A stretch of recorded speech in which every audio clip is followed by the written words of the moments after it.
구독과 좋아요, 알림 설정은 영상 제작에 큰 힘이 됩니다. 전 세계의 모든 학생들이 학창시절 산수부터 시작해서 수학을 배웁니다. 그런데 진정한 수학이란 무엇일까요? 수학의 본질은 세계의 현상을 관찰하고 패턴을 이해하는 것입니다. 단순한 공식 암기 그 이상입니다. 위대한 과학자 엘버트 아인슈타인은 순수 수학은 논리적인 사고의 시라고 말했습니다. 미국의 모든 고등학생들은 최소한 2년간 수학을 배워야 합니다. 캘리포니아주에서 고등학교 졸업장을 받으려면 2년간 수학 수업을 듣고 패스를 해야 합니다. 가주 플래그십 공립대인 UC 계열대는 지원자들에게 최소 3년의 수학 과목 수강을 요구를 합니다. 대부분 대학은 일반적으로 고등학교에서 최소 3년간 수학을 들을 것을 지원자들에게 요구하지만 입학 경쟁이 치열한 탑 대학들은 4년을 필수로 지정하기도 합니다. 각 고등학교의 커리큘럼이 어떻든 간에 수학 수업은 항상 순서에 따라서 진행이 됩니다. 순서대로라는 것은 순차적으로 단계를 밟는다는 뜻입니다. 어떤 수업을 듣기 위해서 그 전에 필요한 지식을 얻어야 합니다. 일반적인 고등학교 수학 과목 순서는 다음과 같습니다. Algebra 1, Geometry, Algebra 2, Trigonometry, Pre-Calculus, Calculus, 그리고 통계학인 Statistics입니다.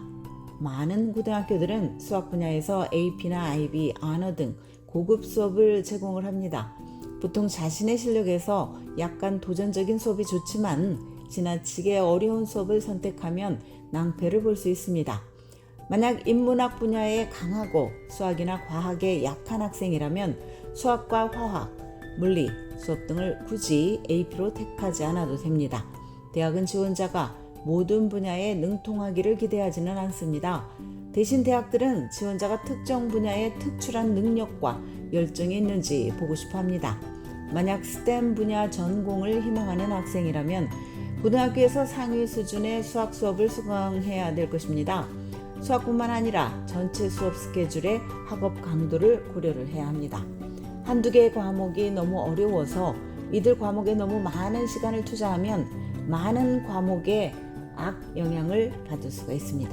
또한 학교 공부 외에 방과 후에 과외활동에 시간과 에너지를 투자하는 것이 가능할지 생각을 해야 합니다.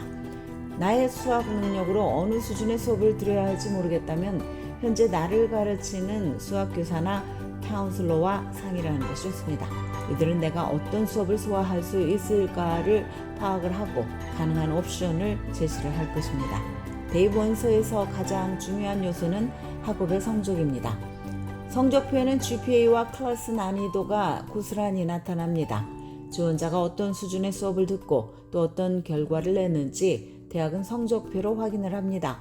지원자가 레귤러 수학만 듣기보다 도전적인 수업을 선택했는지 그리고 대학의 학업을 감당할 준비가 되었는지 대학은 보고 싶어 합니다. 특히 내가 수학과 연관된 전공을 대학에서 하고 싶다면 고등학교에서 수학 수업 선택이 매우 중요합니다. 경제학이나 통계학, 어카운팅, 파이낸스, 엔지니어링, 그리고 컴퓨터 사이언스 등은 수학과 밀접한 관련이 있는 분야입니다. 반면 수학이 나의 약점이라고 해도 크게 걱정하지 않아도 됩니다. 나 말고도 수많은 학생들이 수학을 어려워합니다. 이들은 이유가 무엇이든 수학의 개념을 이해하는 데 많은 시간이 걸리거나 흥미를 느끼지 못합니다. 하지만 수학이 핵심 과목 중에 하나인 만큼 수학에 재미를 붙인다면 전반적으로 고등학교 공부가 훨씬 수월하게 느껴질 것입니다. 어떻게 하면 수학 성적을 올릴 수 있을까? 첫째는 수학에서 흥미를 자극하는 부분을 찾아보는 것입니다. 재미가 있으면 동기가 부여가 됩니다. 공부를 하고 싶어지고 성적도 자연히 오릅니다. 많은 사람들은 수학을 현실 세계에 적응하는 것을 간과합니다. 단순히 공식을 외우고 숫자를 대입하는 것으로 여깁니다. 그러나 실제로 수학이 우리 일상의 거의 모든 부분에서 발견된다는 것을 깨닫는다면 문제 풀이가 달리 느껴질 것입니다. 알gebra 1에서 배우는 y=mx 플러스 b의 공식으로 그래프를 그리면 시간당 임금과 총수입의 상관관계가 한눈에 들어옵니다. 지오메트리를 배우면 학교 교실이나 집안에 있는 각종 물건의 설계를 입체적으로 이해할 수가 있습니다. 둘째는 필요하면 도움을 요청하는 것입니다. 모르는 게 있으면 수학 교사에게 찾아가서 질문을 해야 합니다. 온라인이든 대면 방식이든 튜러도 이용할 수 있습니다.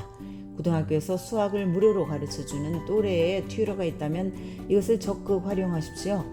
수학은 기초가 튼튼해야 앞으로 나아갈 수 있는 학문입니다. 기본 개념을 확실히 이해해야 다음 단계의 배움이 가능해집니다. 그러므로 예습과 복습에 충실하고 자신에게 맞는 스터디 가이드를 만들고 또 연습 문제를 반복해서 풀면서 훈련하는 것이 좋습니다. 셋째는 수학을 대하는 마음가짐입니다. 나는 수학에 어떤 방식으로 접근하고 있는가? 처음부터 나는 수학에 소질이 없다거나 아예 수학 포기자임을 자처하지는 않는가? 수학머리가 유난히 비상한 사람들은 분명히 존재합니다. 그러나 타고난 수학 재능이 없더라도 연습하는 습관을 들이면서 좋은 성적을 유지하는 학생들도 있습니다. 매일 수학 공부에 일정 시간을 투자하십시오. 요즘은 유튜브 등 무료로 이용할 수 있는 온라인 리소스가 풍부하기 때문에 이것을 적극 활용하면 큰 도움이 될 것입니다. 지금까지 교육 전문 컨설팅 그룹 어드미션 메서스 진아킴이었습니다.